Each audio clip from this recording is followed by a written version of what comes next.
Day number 3 of the 12 days of MLB rankings is here, and today I'm ranking the best second baseman from every team in Major League Baseball. If you guys have been enjoying the 12 days of MLB rankings, please do leave a like on the video. It really does help support, as well as don't forget to subscribe so you don't miss out on all the rankings coming at you up until Christmas when I end it with my top 50 player rankings. That's enough of me talking. Let's go hop into these rankings. Getting us started today at the number 33 spot, we've got Luis Garcia of the Washington Nationals. Luis Garcia is actually like a good hitter, just not in modern day because he doesn't really get on base. He chases, swings and misses a lot, but he did have a 275 average and an OPS plus at 102, so he can swing it a little bit. It's just the defense is pretty atrocious, and it just doesn't really project well for Luis Garcia, so I weirdly have him at 33 despite being a player that I like. Next up at number 32, I've got Nicky Lopez of the Kansas City Royals. Nicky Lopez is an elite fielder, there's no doubt about it. It's just at the plate, there's not much there. 2021 was a career year, but a bit of a disappointment in 2022 when he returned back to his less than stellar offensive form. 227 average, 281 on base, 273 slugging, and a 554 OPS. Doesn't really matter how good the glove is, I gotta put you lower on this list. At number 31, second baseman for the Oakland A's, Tony Kemp. Tony Kemp is a nice player to have on your team, but starting every day at second base feels like it might be a little bit too much. While he does play decent defense and does get on base relatively well, that's kind of about it for Tony Kemp. The ceiling is just not that high, and for a guy who's been playing 130 plus games a year for the A's the last 2 seasons, I just can't really put Tony Kemp much higher than this. For the 30th best second baseman in Major League Baseball, going to Chicago to talk about Nick Madrigal. Nick Madrigal is really talented, he just has not played much, and last year he looked really bad in the 59 games he did get to play. 7 extra base hits, there were 7 doubles. Also a little bit concerning that he only hit 249 because that's his thing, hitting for high average. I haven't given up hope on Madrigal just yet, but I think the ceiling has definitely gone down on his potential. At number 29, newly acquired second baseman of the Orioles, Adam Frazier. Adam Frazier is a slap-hitting second baseman. He doesn't do anything particularly well, but doesn't do anything bad. Like, he hits for a decent average, gets on base a little bit, doesn't strike out, but the pop just really isn't there. And again, it's another one of these guys that is more of a depth piece. Speaking of which, coming in at number 28, I have Luis Guillorme. Now, Guillorme is not the starting everyday second baseman for the New York Mets, but at times he did show sparks of a little bit of talent, maybe as an everyday player. 102 games, he hit 273 with a 351 on base, 340 slugging, 691 OPS plus at 101, so again, league average hitter, but the glove is absolutely disgusting. One of the best fielders in all of Major League Baseball. Like a lot of these guys down here, he's a good depth guy. He can play a lot of different positions well, which is why I have him at 28. For the 27th best second baseman in Major League Baseball, Jonathan Scope of the Detroit Tigers. Now, last year he had an anomaly where he was somehow the best fielder in terms of OAA. I don't really get it, but I'll give it to him. Offensively, though, he was pretty horrible, hitting 202 with a 561 OPS. It was the worst year of his career, despite playing the best defense he's ever had. I don't know what to do with Jonathan Scope. I still think he's a decent player, but based on what we saw last year, I'm kind of losing a little bit more hope. Coming in at number 26, shout out Luis Rengifo. Had a career season and the stuff might stick. Now, he refuses to get on base, but he showed a lot more pop than we've ever seen. The dude was low-key jacked last season. 17 homers, 22 doubles, and 52 RBIs, hitting 264 with a 294 on base, 429 slugging, 724 OPS. It was by far the best year of his career. I hope he continues on this path, but until we see a second season, I have to be a little cautious. Getting the top 25 started at number 25, I've got Rodolfo Castro of the Pittsburgh Pirates. Rodolfo Castro's a fun player. You might remember him for sliding into third base and his phone falling out of his pocket, but you should actually know that he's a decent player. Good little hitter, barrels up the ball decently well, and we saw him hit 11 homers, 8 doubles, 4 triples with 27 RBIs in 71 games last year. 233 average with a 299 on base, 427 slugging, and a 725 OPS isn't the best, but for a guy who's 23 going into his 24-year-old season, I think we could see Rodolfo Castro really have a breakout this next year. Coming in at number 24, technically a new position, Bryson Stott. Yeah, they signed Trey Turner, so Stott moves to second base, and I think he projects a lot better at this position. His defense should be much better at second base, and I think that will also help him hit, because we did see him towards the end of the year start to hit a little bit better, and you do see talent in Bryson Stott. There's no doubt about it. It's just he's got to show it a little bit more. In his rookie season, he had 10 homers, 19 doubles, and 49 RBIs, stealing 12 bases, hitting 234 with a 295 on base, 358 slugging, 653 OPS. I expect these numbers to improve, probably to about league average. Will make for a good second year for Bryson Stott, and also, he is a good hitter. We saw him hit Max Scherzer really well last year. That's something to keep an eye out for. Coming in at number 23, Colorado Rockies second baseman Brendan Rodgers. We know Brendan Rodgers got the Gold Glove last year at second base, whether you think he deserved it or not. He was still a good defensive second baseman. It's just the offense was below average in Colorado, which is something you don't like to see, but he is only 26 years old. He was a top pick in the draft back in 2015, and there have been sparks of really good play by Brendan Rodgers. So I think another full season under his belt will do him some good, and someone to keep an eye out for, because Brendan Rodgers, I think, could be a breakout player next year. Let's head north of the border for this next player, coming in at number 22, Santiago Espinal. I love me some Santiago Espinal for really no reason. I mean, he's a good glove, and he hit about league average. I just like the guy. I think he's a good ball player, and his stats were good among second basemen. Again, he was about league average, which puts him in this low to mid 20 range. Made the All-Star team, and is going to continue to get playing time in Toronto. Might even improve. Espinal's a ball player, and he showed it last year. 7 homers, 25 doubles, 51 RBIs with a good glove. Just missing out on the top 20 at number 21, I've got Thairo Estrada of the San Francisco Giants. Estrada is another one of these guys that's a bit of a ball player. Casually last year in 140 games, 14 homers, 22 doubles, 2 triples, and 62 RBIs, while also stealing 21 bases, 260 average, 322 on base, 400 slugging, 722 OPS. That was an OPS plus slightly above average at 103. The last 2 years combined, you're looking at a guy who's around an OPS plus of 107 with a pretty good glove. Fantasy baseball managers, you know all about Thairo Estrada. Another good year, this guy will definitely crack the top 20. Getting the top 20 started at the number 20 spot, Jonathan India. Really disappointing year in 2022. Granted, the Reds were bad in 2022, so you didn't really have to focus on Jonathan India, and he did battle some injuries, but I was disappointed. Just not a great year. 10 homers, 16 doubles, 41 RBIs with a 249 average, 327 on base, 378 slugging, and 705 OPS. You heard the numbers. They weren't great. I have to knock India down for that, but I think he is still a good ball player. Someone jumping up this list after a great rookie season, Nolan Gorman of the St. Louis Cardinals comes in at number 19. Gorman's pop is so real. We saw it last year in 89 games, 14 homers, 13 doubles. It's just we need to see him get on base and maybe hit for a little more average because the 226 average and 300 on base is a bit rough, but the pop is there, and that gave him an OPS plus at 106. Depending on what moves the Cardinals make, he could start at second base for them, but with the way he swings it, you got to find a way to get that bat in the lineup. Nolan Gorman's really good. Another young player who had a great year at the plate, at number 18, Gavin Lux of the Dodgers. Now, Lux is technically slated to be their shortstop, but right now I'm going to keep him at second base because I think that's where his best ranking would be. And let's be honest, Gavin Lux quietly had a good year. Good fielder, good runner, good hitter. There's a lot to like about Gavin Lux. He just hasn't really had that breakthrough yet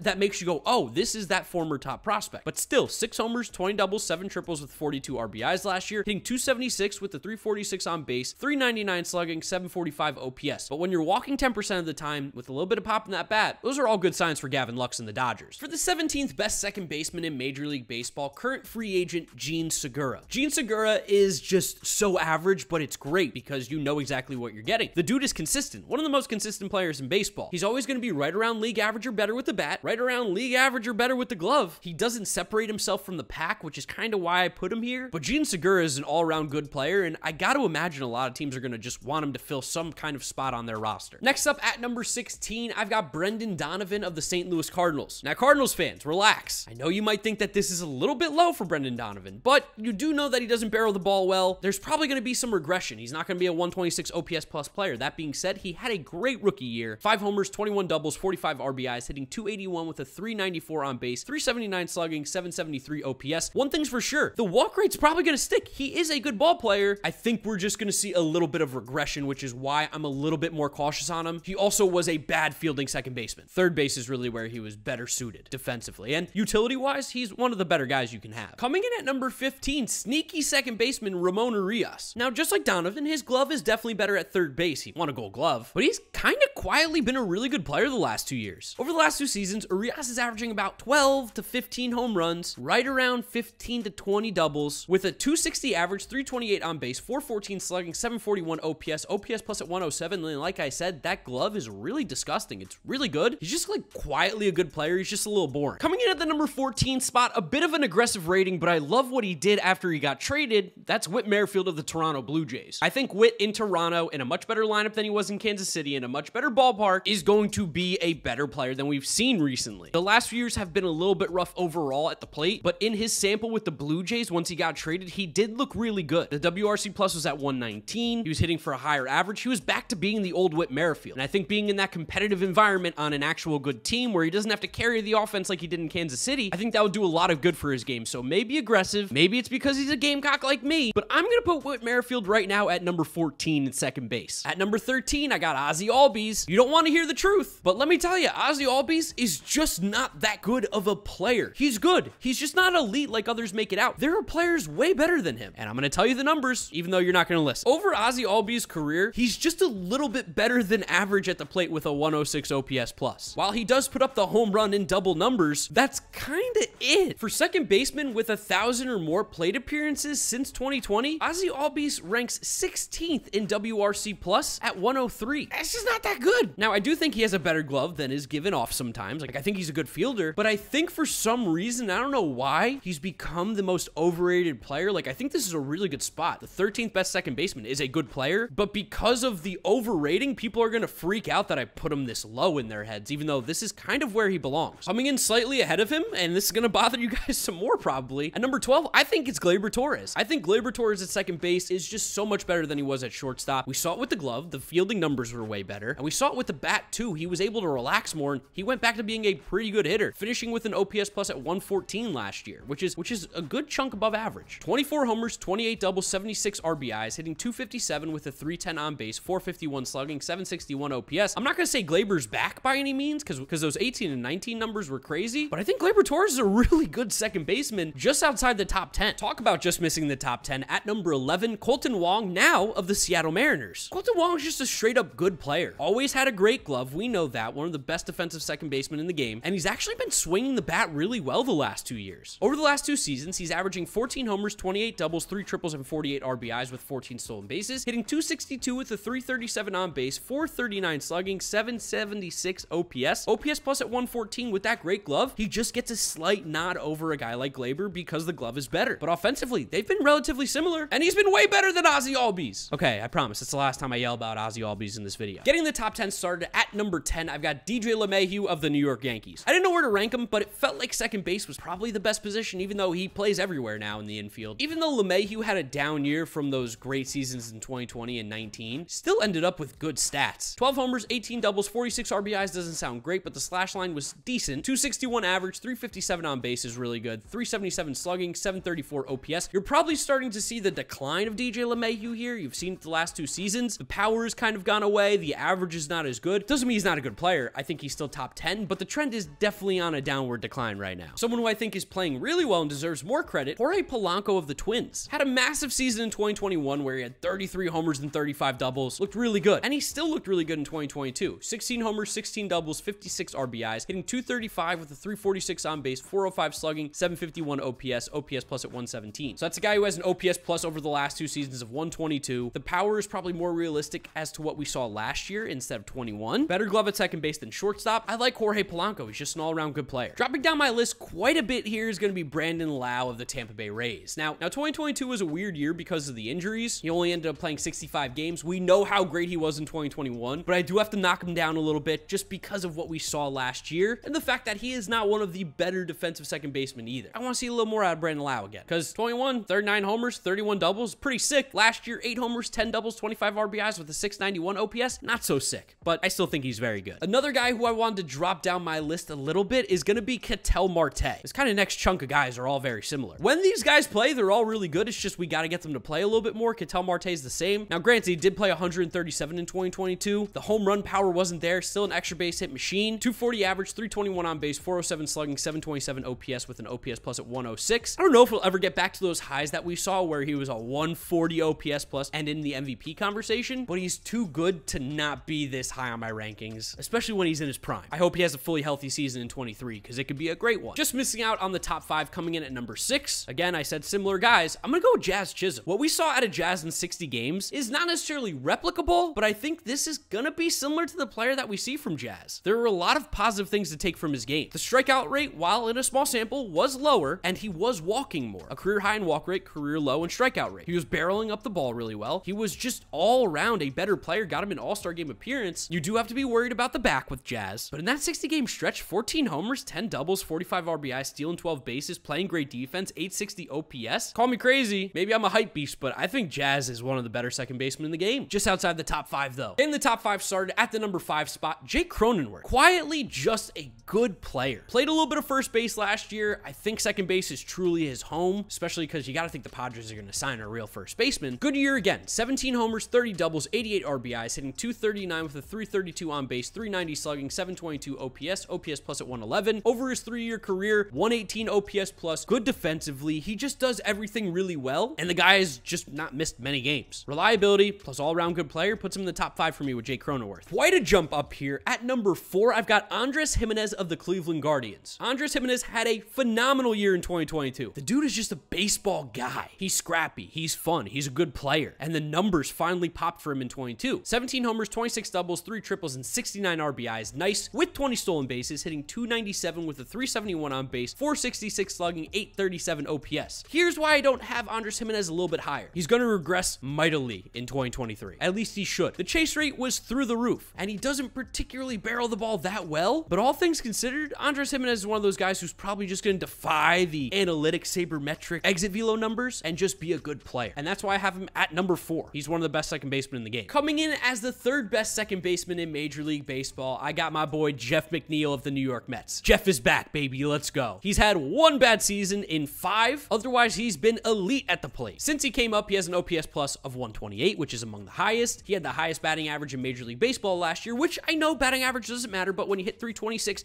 and you have an 836 OPS, that's really good. He's not just a hit for average guy. 9 homers, 39 doubles, 62 RBIs. Like I said, hitting 326 with a 382 on base, 454 slugging, and an 836 OPS. He was absolutely disgusting, and of course we know he plays second base. He can play the outfield positions really well. He's incredibly valuable. Should have won a Gold Glove. He got absolutely snubbed at the utility position. 10% K rate, 6.8% walk rate is disgusting. Jeff McNeil is elite. Coming in at number 2, I've got Marcus Semien of the Texas Rangers. Now hear me out. I know you're gonna say, oh, he had a bad year, he's a fraud, he wasn't that good, Toronto, blah. He had 2 horrible months that completely skewed his numbers because the rest of the year, he was a great hitter with an OPS well above 800. And even with those 2 horrible months, still had a great year. 26 homers, 31 doubles, 5 triples, 83 RBIs, stealing 25 bases, hitting 248 with a 304 on base, 429 slugging, 733 OPS plus at 108. He also had that massive 2021 season where he hit, what, 45 home runs, 39 doubles. He was one of the best players in the game. He has a really good glove at second base. And again, I think it's really important to look at what happened after those first 2 months in Texas. From June onward, Marcus Semien among qualified second basemen had the 4th highest WRC plus at 128. He had the 3rd highest F4 at 4.2, a K rate of 16.8%. He hit 25 homers in that time. He only hit 26 on the year. Take away those horrid first 2 months and Marcus Semien had a unbelievable season, and coming off of the incredible 2021, he definitely has to come in at number 2. But of course, coming in at number 1, no doubt, still the best second baseman in Major League Baseball is Jose Altuve. Altuve is just so good. He's so good. Remember the bad 2020 season he had because it was only 48 games and you shouldn't care about small samples? He might have had the best year of his career last year in Houston. 28 homers, 39 doubles, 57 RBIs, stealing 18 bases, hitting 300 with the 387 on base, 533 slugging, 921 OPS, and OPS plus of 160. Finished 5th in the MVP voting, won the Silver Slugger. This was like the 3rd best OPS of his career. It was really only worse than the MVP season in 2017. Altuve was a monster. Defensively, he's getting worse. We know it. But at the plate, when you're this elite, one of the best hitters in all of baseball, it doesn't matter. Jose Altuve is undoubtedly the best second baseman in baseball. It's just not even really close. Let me know what you guys are thinking down in the comment section below. Do you agree? Do you disagree? What are you feeling about my rankings? Remember, it really does help support the channel if you do drop a like on this video, as there's been a ton of time and effort put into these, as well as subscribing so you don't miss out on this content coming at you. Follow me on all my social media at GiraffeNeckMarc. Links are in the description. Thank you guys for watching. You know the drill from here on out. This is yesterday's video ranking the best first baseman from every team in Major League Baseball, and this is a playlist linking you to the 12 days of MLB rankings every video. So go ahead, click through those if you have not yet seen them. Thank you guys for watching, and I'll see you all tomorrow for another video.